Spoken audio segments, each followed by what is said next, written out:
we can get here the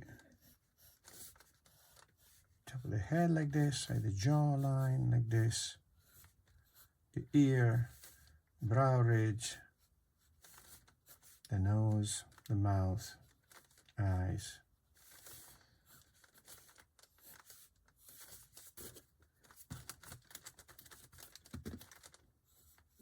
Maybe the face should be a little bit more.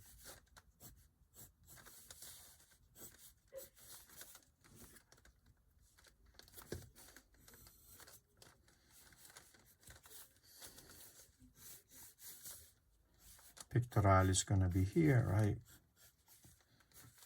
This is the costal arch, and this is the belly. So here is the abdomen, right? We can see how the abdomen here is going to have a little bit of a change of volume from here, right?